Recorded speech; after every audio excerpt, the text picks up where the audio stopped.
doesn't do track homes, do custom homes.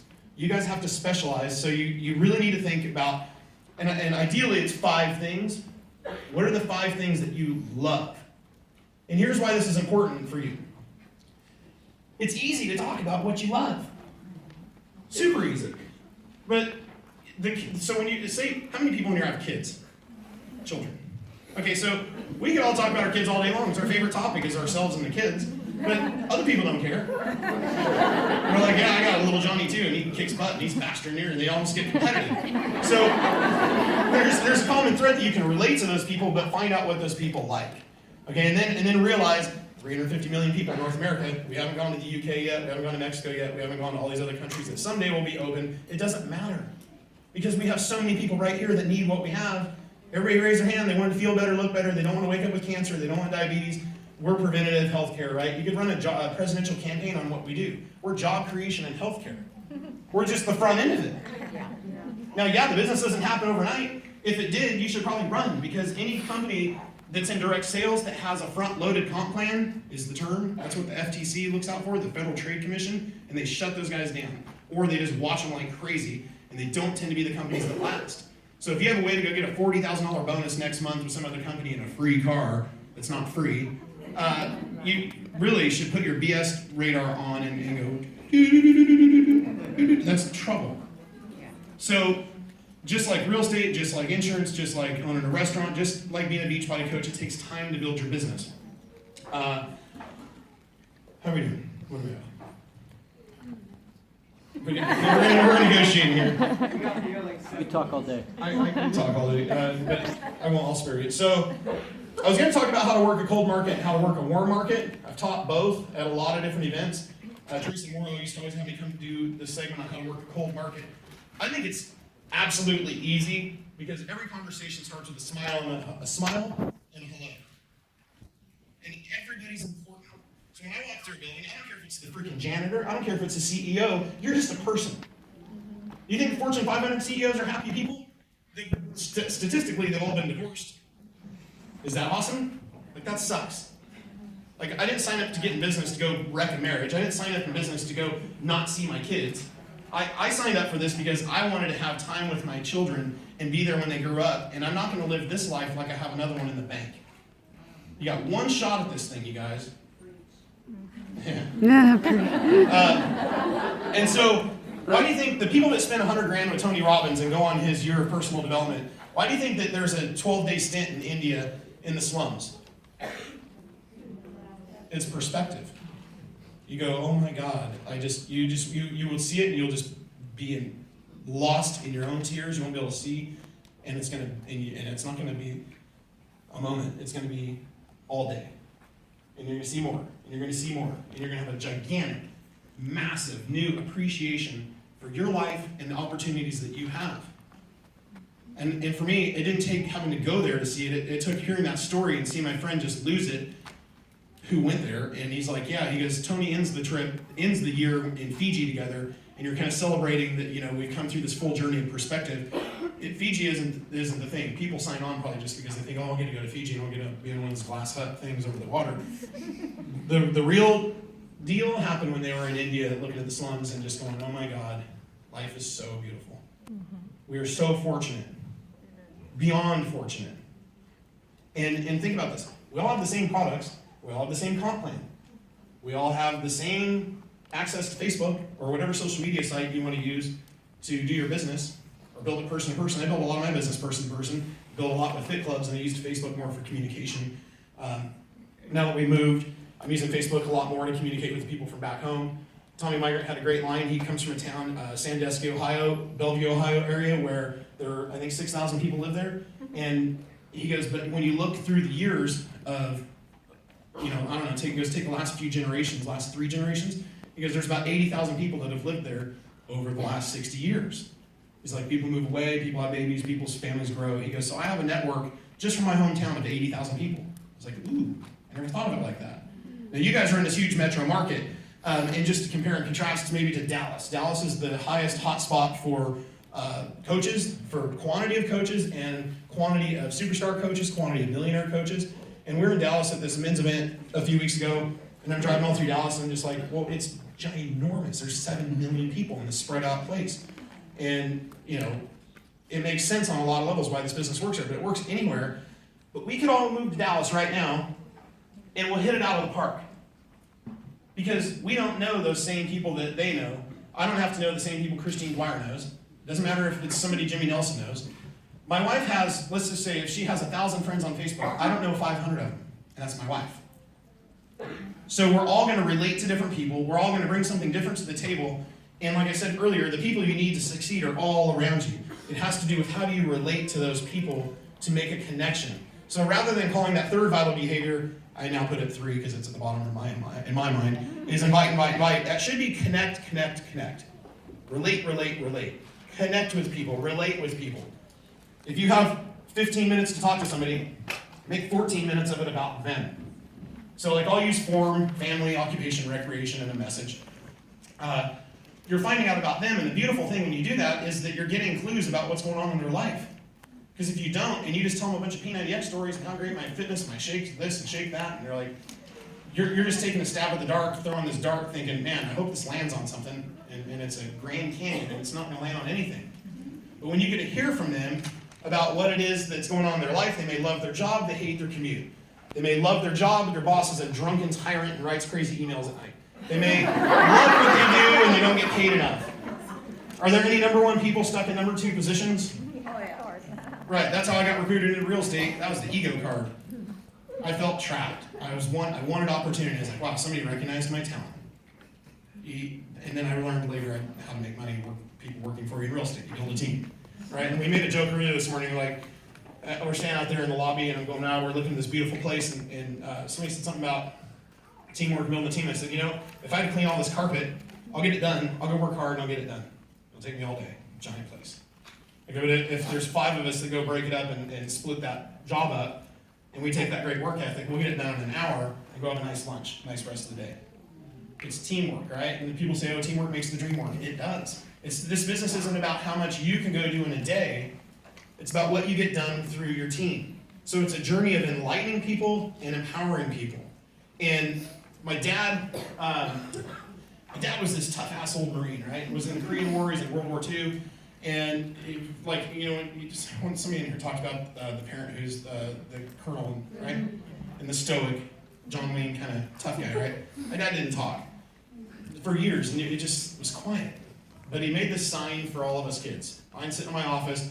My sister who teaches college is sitting in her office. My brother at his retail store. We all have the same sign. It's an old Latin saying. It says, illegitimus non carborundum. It means don't let the bastards grind you down. There are more people, I know, it's funny, right? There are more people than you can imagine that want to see you fail. Because they're sad about their own life. They're in their pity party. And they want to rain on your parade because they don't have a parade of their own. But guess what? You don't pay your bills with other people's feelings. Last time I checked. You pay your bills with what you do, with what you earn. The money's not your why, the money's a result. The why is, I want to go take my wife to Paris. I want to hold hands. I want to walk down the Seine River, and I want to get lost as the light changes and the Eiffel Tower's there, and I want to be in that raptured kiss and just lost in it.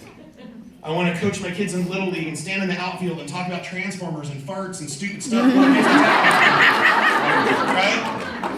Whatever that is for you, whatever your dream is for you, that's great. And it's about what you want to do. So when you go out and you're and that's on my list to talk about too. When you're out talking to people, it's about finding out what they want to do in life. You invest 15 minutes, find out about them. Should I invest 15 more minutes? You got to be the Warren frickin' Buffett of time investment, you guys. Because that's the only thing you're investing in this business is time. So what's your ROI? Think about that. No different than a real estate deal, than a financial investment, than the hot stock, than some Vanguard fund, whatever it is. What's your ROI? What's your time-weighted return? When you're great with your time investment, you will have a fantastic business. And when you think about every awesome thing you guys have ever done in your lives, you were strong in mind. Picture something for a second. Take a moment. Think about something you've done in your life, individually, that was awesome. A race in high school, a business deal, a relationship, whatever that was for you. You've all done something awesome in your life. Think about that. What was your mindset when you did that thing? It wasn't, I'm going to try to do it. I think I can do it. No, you said, I will do this. It's not what you can or you can't do. It's what you will or you won't do. When you did whatever that awesome thing or things were, you were strong in mind. You said, I'm going to do this. I'm doing this. I'm going to do this. Like somebody didn't kind of get pregnant, you got pregnant. You can't half-ass that one, right? There's a lot of babies in the room. I know it worked. Megan might have one today. Ryan and I had a contingency plan just in case that happened. We're thinking about you. And so strip all those weak words out of your vocabulary. Would, could, should, can, can't, think about, gonna, try. Like seriously, don't. Just don't. You're not going to try to do something. Make a decision and live with it. Indifference is the worst thing on earth. Make a choice and live with it. Okay? And then realize when you're thinking about all these excuses that are holding you back, you know that the only thing that holds you back is you, right? Maybe we can have a pretty honest moment. The only thing that holds me back is me. The only thing that holds you back is you. Nobody else is going to hold you back. You might have a story in your head about somebody else holding you back, but there's nobody truly holding you back. I think one of the best books that can help people with stripping the stories away from our life, from childhood to relationships to whatever it is you're dealing with in life. I think the story is always worse than the actual reality of the thing. You had a lot of stories about your weight loss. I'm listening to this, I'm like, ooh, you need to read this book. And she has a few different books, but I think it's just going to connect the dots on why you've been successful, because you at some point made peace and stripped away that story. The story of I can't, I won't, turned into, I can do this. And you went from I'm thinking about it to I can do this to I will do this. And when you got to the I will part, those other ones are bridges, stepping stones, right? But when you got to that, you did it. You did the thing. You've done it repeatedly, and you think about how your life has changed. I'm listening to your story, I'm just like, man, this is why we do this. People need us. People need what we have. We are the ambassadors of freaking change, you guys. We're the ones that are going to make a difference in humanity. This isn't just about our neighborhood, but how is that going to start? Like, it's not going to start by me saying, hey, I'm going to change 400 people's lives. No, I got to start with one. And then you start with one, and you start with two, and you start with three. And you invest in them, and you get their journey started, you get them rolling, and then you empower them with things, right? And then you enlighten them. Hey, did you realize, like when she said, you're doing what I'm doing, you're just not getting paid for it. She knew we were standing in front of a house that we were losing. She knew what to say. Some people don't have money problems. I have millionaires on my team, but they're also serial entrepreneurs who happen to love fitness or getting good results with the program. You have to relate to where people are. And so I'm going to close with this last thing. What's the book? That book. That one's a Byron Katie book. She goes by Katie, but her name's Byron Katie. She has a bunch of different books, so just Google it. I think for every female, my wife and I are always reading something, and I was not the bookworm growing up. I just was not. I was an athlete, and I was a good student. I played music, and I did all sorts of stuff, but I read a lot. Like as an adult, I read a lot of business journals, and I don't know, it was all business stuff, I think, for the most part, maybe sports. But the journey of personal development is the most eye-opening thing. But I think, has anybody ever felt like you just have that weight on your chest, that weight on your shoulders, the anxiousness of life, and you're just like, I just got a day. Like today's gonna be rough, or this week's gonna be tough, or whatever it is. When I read something great, that weight is just gone. Right? And I could be having the worst, and if you're having the worst day ever, if you're dealing with something really, really tough in life, great, double up on it. AM and PM workout, well, it's an AM and PM personal development session. Have something in the morning, and then have something right before you go to bed. But that book was from Byron Katie, and I think the last one I've been reading from her is Loving What Is. And then there's a new one though, that, I Need Your Love, Is That True? But her whole thing is she has a 4-question process, 4 questions and a turnaround process, and it strips away the BS. Anyway, it's really good stuff. I think for marketing purposes, when I talked about the niche marketing, you need to read Switch by the Heath Brothers, at least the first 50 pages. I talked about that yesterday in that Diamond group, and the Heath Brothers are probably 2 of the most well-read guys ever. They're Bay Area guys, and it's outstanding. You're going to see these analogies and examples, and you're just like, oh my God. It's eye-opening, but there's a lot of great stuff. I think for consistency and appreciating that this is a journey, it's a marathon, not a sprint. Read The Compound Effect by Darren Hardy.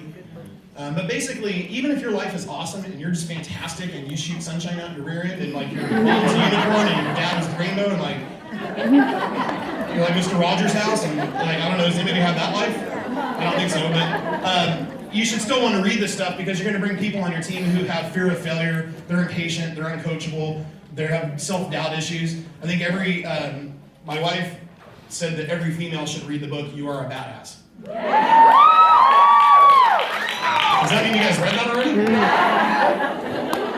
Outstanding book. That's why we found Byron Katie was the book she recommends at the end of her book.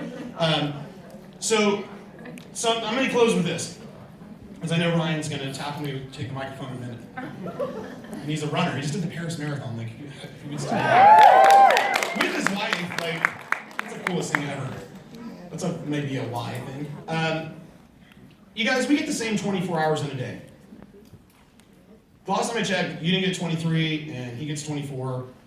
We get 24 hours in a day. So did Einstein. So did Da Vinci. So did Beethoven. So did Mozart, Shakespeare, John F. Kennedy, Martin Luther King, and on and on and on and on. You list all the awesome men and women through our history of this world, and you think about what they've done with their 24 hours in a day. Shakespeare is responsible for 10% of the common sayings in the English language. One guy. Right? Can you imagine if we didn't have the Emancipation Proclamation? What about that guy's 24 hours a day? What about all these different, these are pivotal things. If you realize all the science that was unlocked by Einstein and Tesla, and you think about just this, I don't know, this town with all its local industry, that wouldn't even exist. You wouldn't have a space program. NASA wouldn't exist. I mean, Einstein was lambasted for 3 decades about his theory of relativity. 3 decades, and the only science journal published in the world. He was the laughingstock. It took him 3 decades before that work was proved. Kind of a big deal. So when I think about what all these prolific people in our history have done with their 24 hours in a day, I want to know what you're going to do with yours. Are we going to talk about it, or are we going to be about it? Are we going to embrace excuse, or are we going to get busy working? Because you can build a business, you can get fit and healthy, or you can make excuses, but you can't be both. That's all I got.